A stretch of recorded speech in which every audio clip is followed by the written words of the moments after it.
할렐루야. 아멘. 우리 옆에 있는 분들과 인사하겠습니다. 당신은 알곡입니다. 당신은 알곡이다. 알곡이죠. 알곡만 보겠습니다. 오늘 이 말씀 중심에서 한 번도 제대로 달려보지 못한 경주마, 한 번도 제대로 달려보지 못한 경주마라는 제목으로 하나님 말씀 증거하겠습니다. 요즘 큰 이슈가 바로 대선입니다. 어떤 사람이 대통령이 될 것인가를 놓고 지금 온 나라가 떠들썩하고 있습니다. TV를 보든지 인터넷을 검색하든지 일간지를 보든지 어디를 봐도 모두가 대선에 관한 이야기뿐입니다. 그러던 중에 지난 11월 16일 대한민국의 일간지들이 한결같이 윈디라고 하는 경주마에 대한 기사를 실어 찬잔한 감동을 주었습니다.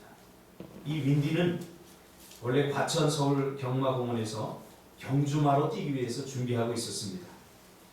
근데 사람이 올라타기만 하면 앞으로 나가야 되는데 앞으로 나가지 않고 머뭇거리면서 뒷걸음질 치는 그러한 습성 때문에 오랫동안 훈련을 받았지만 결국 그것을 극복하지 못하고 경주마로서 부적격 판정을 받고 제대로 한번 달려보지도 못한 채 경주마로 은퇴하고 승마장으로 보내진 이 윈디에 대한 기사였습니다. 근데 그 승마장에서 한 운명적인 만남을 갖게 됩니다. 모 통신사 영업 에이전트로 일하다가 회사가 어려워지면서 번거퇴직을 받고 한참 달려야 될 40대에 제대로 한번 달려보지 못하고 퇴직한 이태준이라고 하는 사람을 만나게 됩니다. 퇴사자와 퇴영마의 운명적인 만남이죠.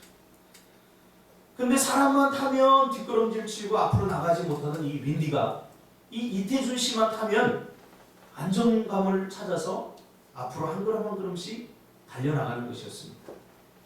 그래서 이 이태준 씨가 이 말을 구입해서 김포에서 부산까지 약 670km라고 하는 국토 종주를 성공했다라고 하는 기사였습니다. 뒷걸음질을 치던 윈디가 번거퇴직으로 한참 달려야 할 나이에 멈춰버리고 뒷걸음질 치게 된 운명의 노인 이태준 씨를 만나면서 그 운명이 바뀌게 된 거죠. 저는 이 기사를 보면서 성경의 한 인물이 떠올랐습니다. 바로 모세였습니다. 모세는 한참 달려야 될 40대에 멈춰버린 인생이 되었습니다. 뒷걸음칠 수밖에 없는 그런 삶을 살 수밖에 없었던 그런 모세의 운명이 떠올랐습니다. 그는 한참 일할 나이에, 그는 한참 뭔가 이스라엘 백성들을 위해서 뭔가를 할 나이에 그는 살인자라고 하는 그러한 신분으로 쫓겨나서 미디안 광야에서 그렇게 살게 된 거죠. 하루아침에 왕자에서 목동의 신분으로 전락한 이 모세 말이죠. 모세는 바로 왕의 유대인 출산 억제 정책으로 인해서 어쩔 수 없이 그는 버려지게 되는 거지. 갈대 상자로 그 상자를 만들어서 그 안에다가 모세를 집어넣고 모세의 부모는 그를 나일 강가에 버릴 수밖에 없는, 어쩌면 시대가 만들어낸 가장 불행한 사람 중에 한 사람이죠. 그래서 그 떠내려가는 그 갈대 상자를 애굽의 공주가 보고, 이 애굽의 공주는 핫세수트라고 하는 그 공주입니다. 이 공주가 그 상자 안에 들어있는 아기 모세를 건져서 자신의 양아들로 삼게 됩니다. 참 모세의 운명은 기구합니다. 그렇게 해서 이 공주의 양아들로서 어릴 때부터 양육을 받게 됩니다.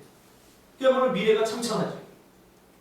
미래가 창창하던 이 모세가 어느 날 하루아침에 살인자로 전락해서 미디안 광야로 쫓겨나게 됩니다. 어느 날 가야 할 길을 잃어버리게 된 거죠. 막막하게 된 거죠. 이 핫셉수트 공주는 단순한 공주가 아니라 이 바로 왕에게 아들이 없었기 때문에 이 핫셉수트 공주는 바로 자기 아버지의 왕권을 물려받는 아주 대단한 권력을 가진 그러한 사람이었습니다. 그래서 학자들은 이 핫세수트 공주를 나볼퀸이라고 하는, 다시 말하면 절대 권력이라고 하는, 절대 왕권을 가진 이 핫세스트 공주를 더블킨이다 이렇게 불릴 정도로 막강한 권력을 가지고 있던 공주입니다. 이 공주에게 결혼을 안 했기 때문에 이 모세가 당연히 공주 다음으로 그 다음 왕권을 물려받을 수밖에 없는 그런 위치에 모세가 있었던 거죠. 그래서 별다른 특별한 일이 없으면 아마 이 모세가 왕위를 물려받는 첫 번째 주자임에 틀림없습니다. 그러나 이 모세는 한순간의 분노를 참지 못하고 살인자가 되어서 미디안 광야로 쫓겨나면서부터 모세라고 하는 존재는 모든 사람들에게 잊혀지고 역사에서 사라지게 됩니다. 이때부터 모세의 인생이 뒷걸음질치게 된 것이죠. 혹시 여러분 중에도 제대로 뭔가 꿈 한번 펼쳐보지 못하고 뭔가 한번 시도해보지도 못하고 포기한 분들은 없습니까? 제대로 한번 달려보지 못하고 포기해버린 사람들 저는 많이 만나봅니다. 공부를 제대로 한번 해보지도 못하고 난 공부로 체질이 아니야. 그러면서 공부를 포기한 사람. 꿈을 이루려고 제대로 한번 발버둥겨 쳐보지 못하고 꿈을 내려놓는 사람. 이런 사람들 안에는 실패도 해보기 전에 실패할 것에 대한 두려움으로 가득 차 있는 것을 보게 됩니다. 그야말로 두려움 때문에 인생과 패배자가 되어서 뒷걸음질만 치고 있는 사람들이 얼마나 많은지 모릅니다. 이렇게 모세의 실패는 모세에게 큰 두려움과 좌절감을 남기게 되었습니다. 결국 모세는 광야에서 40년 동안 살면서 그는 아무것도 할 수 없었습니다. 내가 뭘 할 수 있겠어? 나는 이미 끝난 인생이야. 그래서 그는 미디안 광야에서 그저 평범한 가정의 남편으로 또 양을 치는 목자로서 평범하게 살아가던 어느 날 호렙산에서 떨기나무 불꽃 가운데 나타난 하나님을 만나게 됩니다. 이 하나님을 만나게 되면서 모세의 운명이 바뀌게 되는 겁니다. 그는 미디안 광야에서 40년 동안 지내면서 그가 한 것은 아무것도 없습니다.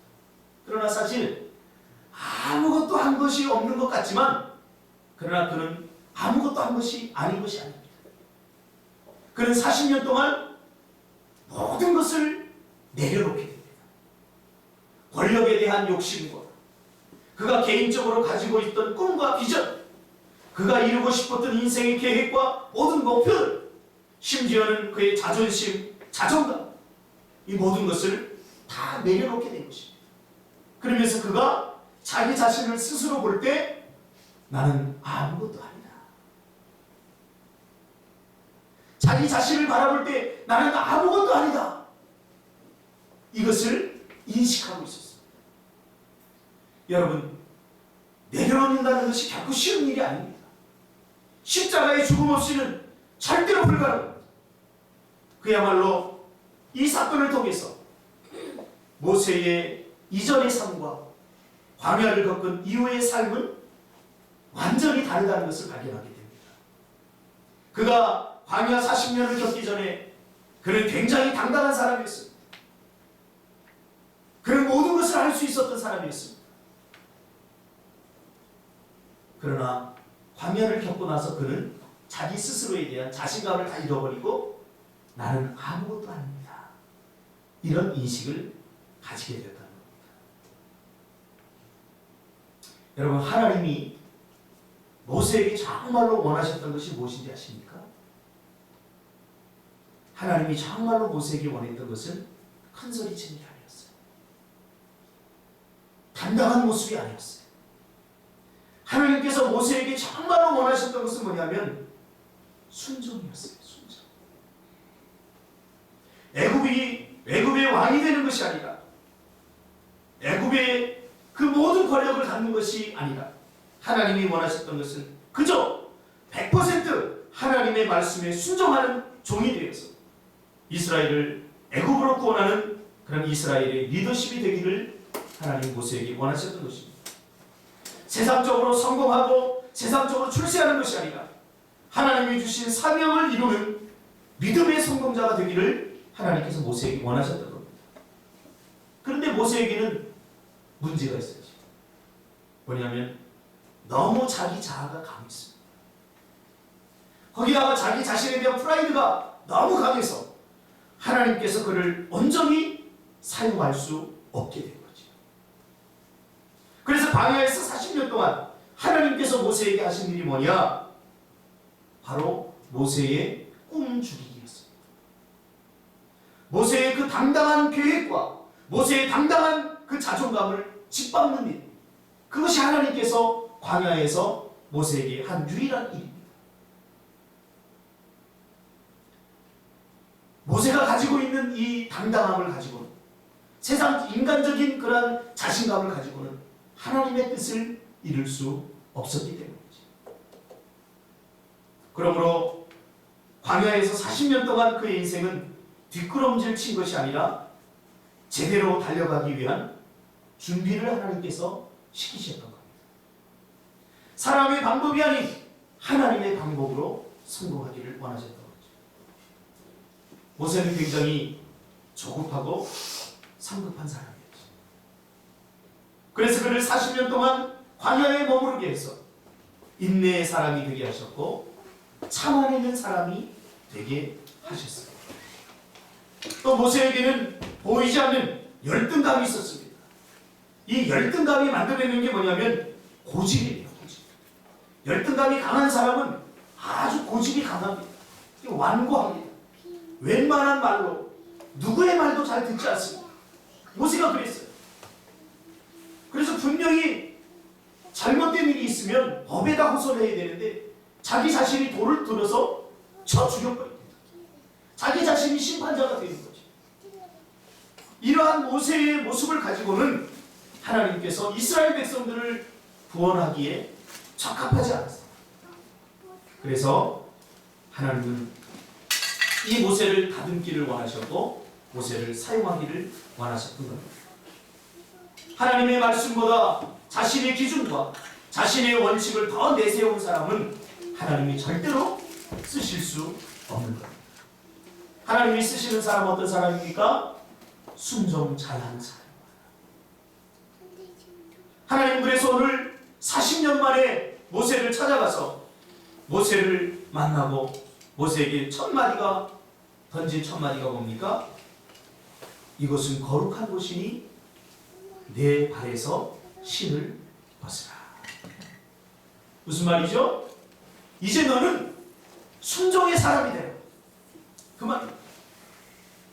세상의 종이 아니라, 세상을 바꾸는 사람이 아니라 바로 하나님의 종이 되라. 그 음성을 모세가 듣게 된 것입니다. 애굽의 리더가 아닌 하나님 나라의 리더십으로 나의 말에 순종하는 사람이 되라 라고 하나님께서 그의 발에 있는 신을 벗으라고 말합니다. 그러므로 여러분, 신앙생활은 내 고집을 버려야 됩니다. 자기를 버리지 못하면 온전한 신앙생활을 할 수 없습니다. 자기 고집을 버려야 됩니다. 자기 아집을 버리고 하나님의 말씀에 순종하게 될 때에 참된 평안이 오는 것입니다. 고집이 센 사람들은 절대로 자기의 생각을 잘 포기하거나 내려놓지 않습니다. 오히려 하나님께 따집니다. 하나님은 따지는 사람이 아니라 순종하는 사람을 원하신다는 사실입니다. 자기 계획과 자기 실력을 자랑하는 사람이 아니라 언제든지 무슨 말씀이든지 하나님의 말씀에 순종할 수 있는 사람을 하나님께서는 원하신다는 사실입니다. 그러므로 누가 쓰임을 받을 수 있는가? 이 질문에 순종하는 사람이다. 이렇게 말할 수 있습니다. 근데 문제가 무엇인가 하면 모세는 이제 광야 40년 생활하면서 이제 모든 게 다 죽어졌어. 그러면 예전의 모세가 아니에요. 다 죽어졌어요. 마치 배추를 우리가 김장을 담그려면 처음에 뭐를 하죠? 소금을 넣어서 절인 배추를 만들죠. 여러분, 절여지기 전에 이것을 숨죽이다 이런 표현을 씁니다. 숨이 죽여지기 전에 여러분 거기다 고춧가루를 넣고 김치를 만드는 사람 없습니다. 먼저 김치를 만들기 전에 소금을 넣어서 숨을 죽여버립니다. 뻣뻣하기 때문에 우리가 먹을 수 없는 법칙. 오늘 모세도 마치 이 광야라고 하는 그러한 항아리 속에 40년 동안 들어가서 하나님의 소금에 처짐을 당하고 그리고 그의 숨이 다 죽여진 것입니다. 근데 문제는 오늘 본문에서 보면 이런 하나님의 부르심에 모세는 계속 핑계를 대면서 변명하면서 뭐라고 그럽니까? 나는 못합니다. 야, 이제 너를 쓰겠다. 그러니까 모세가 아닙니다. 나는 못합니다. 나는 말도 어둔합니다. 여러분, 모세가 실제로 말이 어둔한 게 아니에요.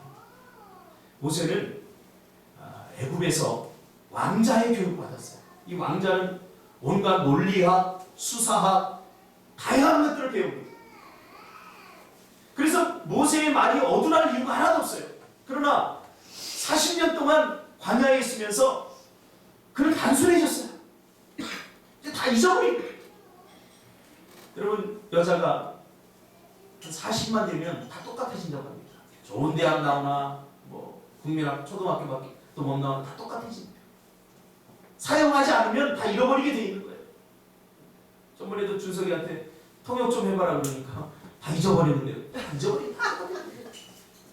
갈고 닦지 않으면 여러분들도 날고 길 것 같죠. 저도 나이가 이렇게 조금 들어가면서 이게 독서 안 하고 자꾸 자신을 갈지 않으면 다 잊어버리게 돼요. 하물며 모세가 광야에서 40년 동안 뭐 말할 상대가 있었습니까? 누가 있었습니까? 그래서 정말로 하나님께서 그에게 거룩한 소금을 쳐서 숨을 죽이면서 그의 당당함과 교만함, 그의 자신감 이런 것도 숨을 죽이면서 더불어 그 안에 있던 자존감, 자신감마저 다 상실하게 될 것이에요. 그래서 실제로 모세가 너를 이스라엘의 리더로 삼겠다라고 말했을 때 나는 못합니다 라고 말하는 것은 진심입니다. 모세가 이 하나님의 음성을 들었을 때 모세는 자신감이 없었어요. 어떻게 나는 이제 더 이상 왕자도 아니고 나는 예전에 그 40년 전에 팔팔 날았던 그 다이나믹한 모세가 아닙니다. 나는 그저 이제 한 가정의 가장일 뿐이고 그저 양을 치는 목동에 불과합니다. 그런 강한 인식이 있었다는 사실입니다. 모세는 광야에서 철저히 자기의 자아가 깨어지면서 동시에 자신감도 상실하게 될 겁니다. 오늘 본문에 나오는 것처럼 정말로 바짝 마른 떨기나무가 된 거죠. 철저하게 모세는 무기력해지고 철저하게 모세는 낮아져 있는 것입니다. 그래서 자기 자신의 모습을 제대로 인식하고 나는 정말 못합니다. 이렇게 말합니다. 마음 한구석에는 할 수 있으면서 못합니다. 이렇게 말하는 게 아니에요. 정말로 모세는 하나님의 이 요청에 정말로 못할 수밖에 없는 그런 강한 자아 인식을 갖고 있었습니다. 혹시 여러분 중에도 그런 분 계십니까? 내가 뭘 할 수 있겠어? 자신감 완전 상실. 공부를 하고 있지만 뭔가를 하고 있지만 잘 될 거라는 기대마저 마저 사라져버리죠. 여러분 근데요 이때가 하나님을 만날 기회입니다. 하나님이 이때 찾아오셨어요. 모세가 당당하고 큰 소리 치면서 애굽의 왕자로서 권력을 과시할 때 우리 생각 같으면 그때 하나님께서 좀 모세를 찾아가서 야, 너 이제 대단한 권력을 가졌으니까 이때다. 이때 이스라엘 백성들을 구원해내라. 이렇게 했으면 제 생각에는 조금 더 편했을 것 같아요. 그렇죠? 제 생각 같아서 그게 훨씬 좋은 방법 같아요. 그러나 하나님의 방법은 그게 아니었어요. 그 팔팔하던 모세의 길을 다 죽여버리고 이제는 더 이상 날 수 없는 날개가 되어서 하나님 반대 하늘을 날 수 없어요. 그때 하나님께서 야, 이제 하늘을 좀 날아봐야 되겠다. 그러시는 거죠. 이때부터 하나님의 거룩한 설득이 시작됩니다. 아무것도 내 힘으로 할 수 없을 것 같을 때 그것을 온 영으로 느끼고 인식할 때 우리가 큰 일을 할 수 있게 되는 것입니다. 그러므로 우리가 큰 일을 하려면 내가 뭘 할 수 있다는 자신감보다는 내가 하지 못하는 것이 무엇인가를 먼저 깨달아야 됩니다. 할 수 있는 것보다 할 수 없는 것들을 우리가 더 많이 깨달아야 됩니다. 그래야 큰 일을 할 수 있습니다. 근데 모세에게는 그게 없었어요. 잘 나갈 때는 하나님의 말씀이 여러분 잘 안 들립니다. 특히 젊을 때는 여러분 하나님의 말씀이 잘 안 들립니다. 저도 청년 시절을 이렇게 겪어보면서 젊을 때는 목사님이 설교를 하고 주위에 장로님들이랑 무슨 다양한 사람들이 좋은 얘기 많이 해줘도 이게 잘 안 들려요. 그러나 지나고 나니까 비로소 이제서야 이 말의 뜻이 무엇인가 들리기 시작하는 거예요. 모세도 마찬가지였죠. 모세가 왜 하나님께서 왜 젊은 모세 그 탁월할 때 한참 열심히 일할 때 밤을 며칠간 지새우고도 피곤을 느끼지 못할 때 하나님이라고 왜 사용하고 싶지 않겠습니까? 하나님 그런 사람을 사용하기를 원하십니다. 그러나 그때에는 하나님의 말씀이 온전히 들리지 않아요. 그래서 하나님의 말씀보다는 자기의 뜻, 자기의 생각, 자기의 방법으로 일하기를 원해요, 사람들. 오늘날도 마찬가지입니다. 그런데 광야를 겪으면서 그는 정말로 자신의 무력함을 철저히 깨닫고 철저히 하나님의 말씀에 순종하기를 원했던 것입니다. 철저히 자신에게 무력감을 느껴본 사람만이 온전히 하나님의 말씀에 순종할 수 있게 되는 것입니다. 아직도 내 안에 뭔가 내가 하면 된다라고 하는 의식을 갖고 있는 사람은 이 말이 지금 이 모세의 이 에피소드가 뭘로 의미하는지 잘 몰라요. 저는 이 모세의 이야기를 3장, 4장, 5장 계속 읽어가면서 너무나 뼈저리게 깨달았어요. 하나님은 모세를 광야에서 완전히 꺾어버리셨어요. 그리고는 꺾여져서 더 이상 인간의 눈으로 볼 때 일할 수 없겠구나. 그럴 때 하나님은 모세를 찾아간 거죠. 이제 내가 뭘 할 수 있지? 여러분 이 기분 아십니까? 막막함. 예전에는 꿈에 대해서 이야기하고 예전에는 내가 뭔가 많은 것을 할 수 있을 것 같았습니다. 그러나 시간이 흐른 후에 이제 내가 할 수 있는 게 뭐지? 이때 하나님께 찾아오신 거예요. 이때 진정 주님을 만날 수 있게 된 거죠. 그러므로 혹시 여러분 중에 무기력하거나 무력함 속에 있다면 여러분 지금이 하나님을 만날 절호의 기회입니다. 나는 아무것도 할 수 없구나. 자신의 미래를 생각해봐도 별로 기대가 되지 않고 나는 정말 아무것도 할 수 없구나. 그러한 막막함과 절박함, 무기력함, 이때가 하나님을 만날 수 있는 절호의 기회라는 사실입니다. 하나님은 왜 모세가 잘 나갈 때 그를 설득하지 않았을까요? 하나님이라면 대단한 능력과 실력이 있는 분이신데 왜 하나님께서 모세가 잘 나갈 때 그때 모세를 설득하지 않았을까요? 절대 듣지 않습니다. 이게 우리 인간의 죄인의 뼈저린 한계입니다. 우리가 잘 나갈 때 특별히 문제가 없을 때는 절대로 하나님의 음성을 귀 기울여 듣지 않습니다. 언젠가 한 청년이 제가 설교를 하니까 목사님 은혜 받았습니다. 저에게 찾아왔어요. 근데 그 은혜 받은 내용이 너무나 단순해서 제가 충격을 받았어요. 제가 늘 하던 말씀이에요. 당신은 하나님의 백성입니다. 이 말이에요. 당신은 하나님의 백성입니다. 제가 늘 강조하고 했던 말인데 이 말이 들리기 시작한 거예요. 언제부터 들리기 시작했느냐?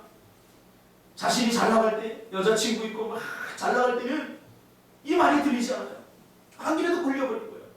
그러나 인생이 곤고해지고 힘들고 무기력해지고 하는 일마다 안 되고 공무원 시험에 떨어지고 그렇게 하면서 자기가 그래도 괜찮은 줄 알았는데 자기 머리를 믿고 자기가 열심히만 하면 되는 줄 알았는데 그게 안 되고 나서 그때부터 내가 할 수 있는 게 아무것도 없구나. 그러면서 설교가 들리기 시작합니다. 여러분, 설교는 하나님의 설득입니다. 이 설교가 들려지기를 주님의 이름으로 축복합니다. 우리 어제도 우승이 왔는데, 어제도 우승이라고 잠깐 얘기합니다. 우승이가 뭐라고? 목사님, 저 전번 바퀴에 장학금 탔어요. 도저히 탈 수 없었는데 탔어요. 그래서 뭐라고 우리는 하나님의 은혜입니다. 전 상상이 안 가요. 우승이가 그런 얘기를 한다는 게 상상이 안 가요. 어릴 적부터 우승이를 제가 리더스쿨을 시켰습니다. 그때마다 제가 이제 복음을 전하고 그러면 잘 받아들이지 않았어요. 하나님은 안 계셔요. 그냥 종교일 뿐이지, 모든 게 다 종교일 뿐이지. 그러면서 하나님의 존재에 대해서 거부하던 그가 군대를 제대하고 저를 찾아왔어요. 찾아와서 뭐라고 하냐면, 나도 그 좋은 목사님한테 좋은 이야기 좀 듣고 싶습니다. 그럼 찾아왔어요. 제가 좋은 이야기를 해주면서 마지막에 뭐라고 했냐면, 지금은 내가 젊으니까 지금 뭐든지 다 할 수 있을 것 같지만 난 너에게 반드시 나는 아무것도 할 수 없습니다. 무기력함과 무력함을 느낄 때가 온다. 그렇게 이야기를 해줬어요. 그때가 하나님을 만납니다. 근데 그 이야기를 하고 불과 6개월이 지난 후에 다시 찾아왔어요. 그리고는 목사님 말을 받았습니다. 내가 뭐든지 다 하면 할 수 있을 것 같았는데 안 되더라고. 이것저것 해봐도 안 되더라고. 그래서 성경 공부하고 싶습니다. 성경 공부하면서 그가 주님을 만나게 됩니다. 그래서 어제도 우리 인도 선교 모임이 있지 않았습니까? 와서 기쁜 마음으로 기도하면서 요즘 산다고 그 이야기를 들으면서, 여러분, 사람은 언제 변하는가? 잘 될 때 변하지 않습니다. 무력감을 느낄 때, 야, 나는 아무것도 아니구나. 내가 발버둥 치고 힘쓰고 애쓰고 아무리 해봐도 이거 안 되는구나. 완전히 힘이 빠졌을 때, 하나님은 오히려 내가 힘이 있어서 뭔가를 다이나믹하게 일할 때 그때 나를 쓰시는 게 아니라 내 인간적인 힘이 다 빠져버렸을 때, 그때 하나님은 우리를 찾아오신다는 사실입니다. 이렇게 하나님은 모세가 완전히 힘이 빠졌을 때 새로운 힘이 되어 주신다는 사실입니다. 우리가 언제 하나님의 힘을 소유하게 됩니까? 내 힘이 다 빠졌을 때. 그때 우리는 하나님의 힘을 소유하게 됩니다. 내 생각, 내 방법, 내 고집, 내 자랑, 내 힘을 다 내려놓을 때, 그때 하나님은 나의 힘이 되어 주십니다. 사도 바울은 이것을 깨닫고 뭐라고 고백합니까?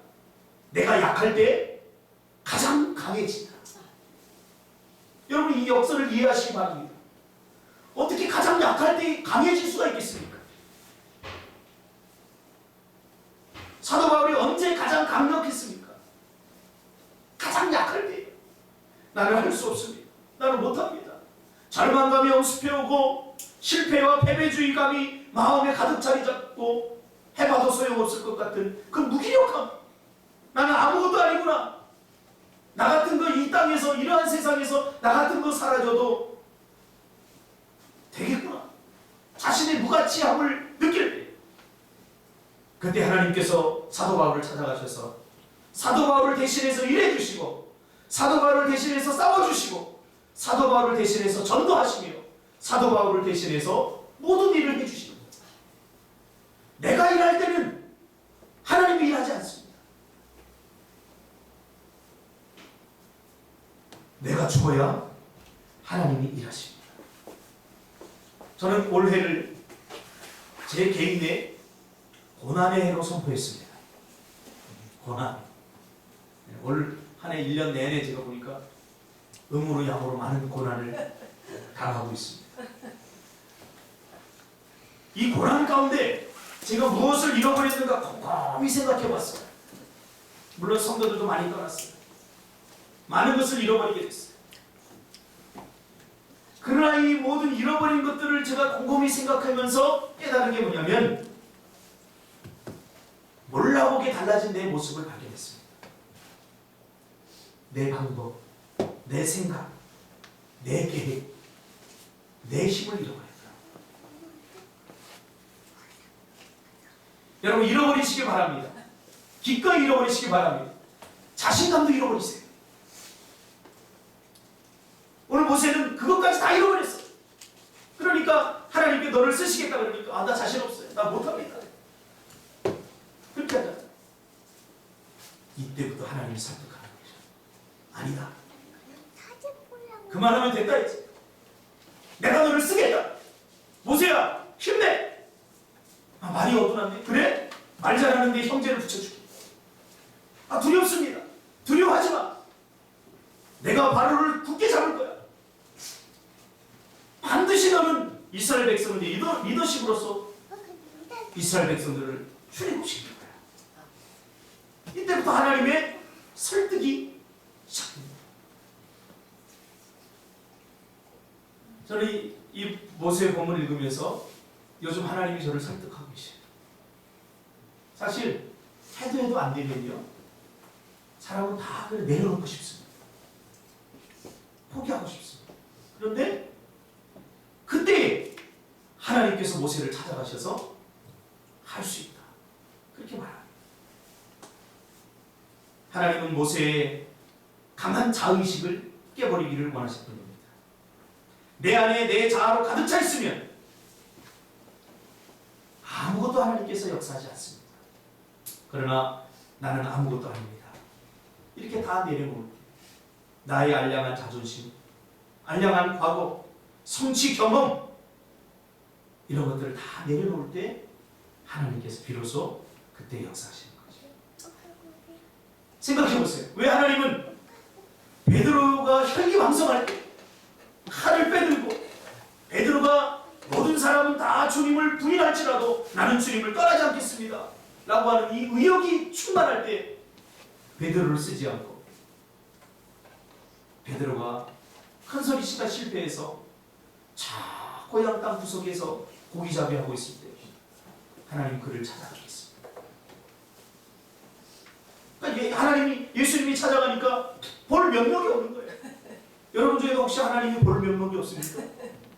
이때 하나님이 쓰시는 거예요. 하나님 면목 없습니다. 내가 젊은 날에 다 하나님 일해야 될 때 일하지 못하고 또 내가 정말로 잘할 수 있을 때 잘하지 못하고 저는 이 교육자 생활하면서 그런 얘기 많이 들었어요. 내가 젊을 때 그때 나 돈 많을 때 하나님을 위해 헌신해야 되는데 내가 그때 두 발로 내가 걸어 다닐 수 있을 때 그때 내가 주님께 헌신해야 되는데 거의 다 그런 사람들이에요. 그러나 그때는 안 들려요. 이 소리가 안 들려요. 아무리 이야기해도 들리지 않는 거예요. 우리 교회 꿈틀교회 청년들은 들으시길 바랍니다. 이 음성이 들려야 돼요. 이 음성이 들려요. 사람은 완전히 부서지기 전까지 절대로 새로워질 수 없습니다. 이렇게 한 번도 제대로 달려보지 못하고 끝날 인생에 하나님이 찾아와 주시니까 모세는 이스라엘을 구원하는 구원자로 세워지게 된 것입니다. 이제 모세의 뒷걸음질 치던 운명을 바꾼 것은 그의 자신감이나 그의 애굽의 왕자로서의 신분이나 권력이 아니라 바로 하나님의 잊지 않고 찾아와 주십니다. 그러므로 여러분 하나님을 만나면 제대로 인생이 달라집니다. 한 번도 제대로 달려보지 못한 인생이 제대로 달리는 인생이 되려면 하나님을 경험해야 됩니다. 하나님 앞에 철저히 나는 아무것도 할 수 없다고 여러분 하나님 앞에 무릎을 꿇으시기 바랍니다. 이때부터 드리는 기도가 진정한 기도입니다. 이때부터 하나님 앞에 무릎을 꿇는 이 무릎이 진짜 기도의 무릎이 되는 겁니다. 하나님 나는 아무것도 할 수 없습니다.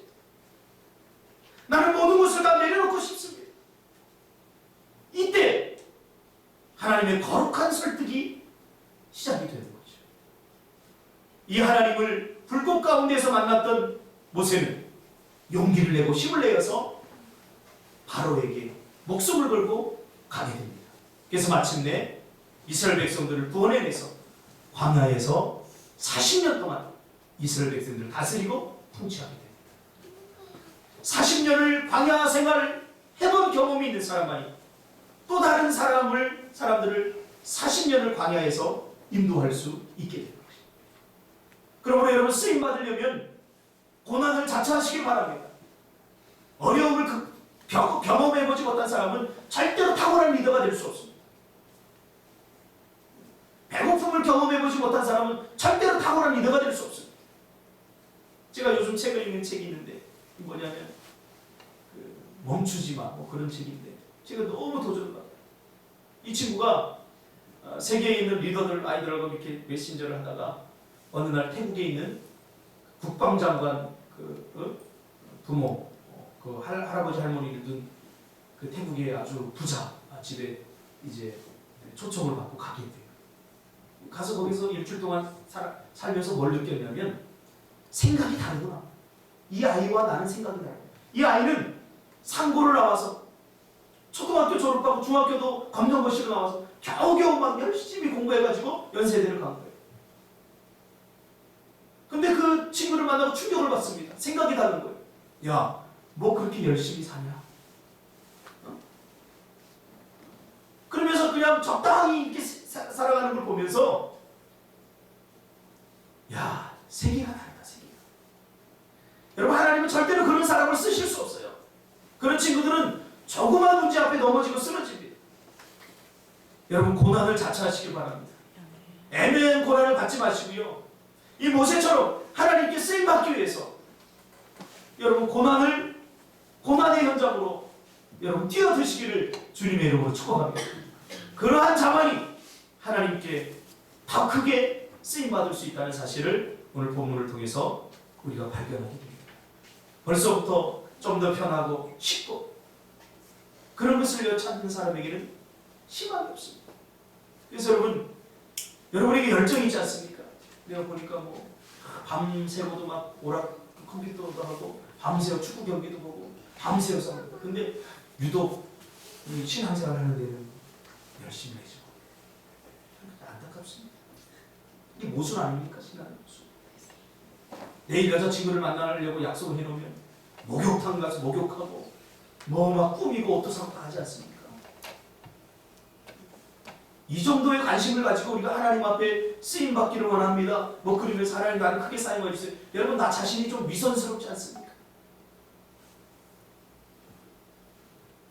모세는 철저히 광야에서 40년 동안 그 모든 자랑과 모든 자아를 다 하나님 앞에 내려놓고 아무것도 할 수 없습니다. 이렇게 되었습니다.